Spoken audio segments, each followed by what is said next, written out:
I could start with when I first came across Toucan in, I think it was 2019, wasn't it, Anne-Marie? Yeah. And I approached you about volunteering because I was really interested in working more in disability advocacy as someone with lived experience of disability.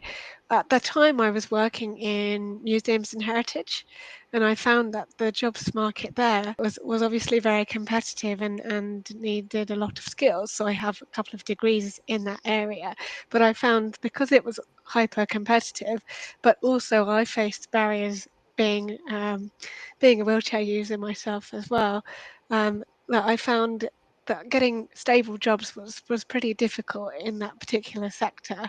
So I thought, what can I do to kind of find an alternative career path?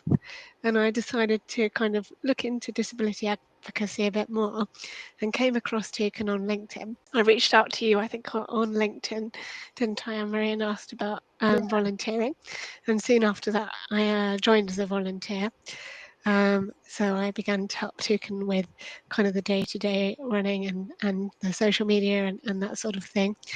And then you asked me if I'd be interested in becoming a trainer for Toucan. And to do that, Toucan was able to support me with my level 3 qualification in education and training. And this is something that we ask all our trainers to undertake to make sure that they are accredited. So that's to make sure that they're at a certain standard that's recognised by this qualification to be able to train adults, essentially.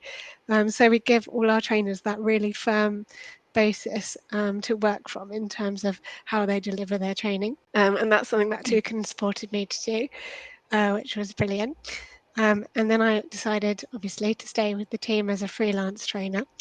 And that all happened during the pandemic. So that was quite a disrupted time while I was undertaking that course. I remember we started it and then we all went into lockdown. So there was a kind of break of about maybe 6-9 months or something like that. And then 2021, I got my qualification and kind of started work as a freelance trainer. And the introduction to that was really, I think, really well handled because it wasn't, oh, you've done it now, off you go, do a 4-hour session. We kind of did it very gently, working with the team. We did it 1 hour at a time where I'd focus on one particular section of the training and then gradually build up my confidence.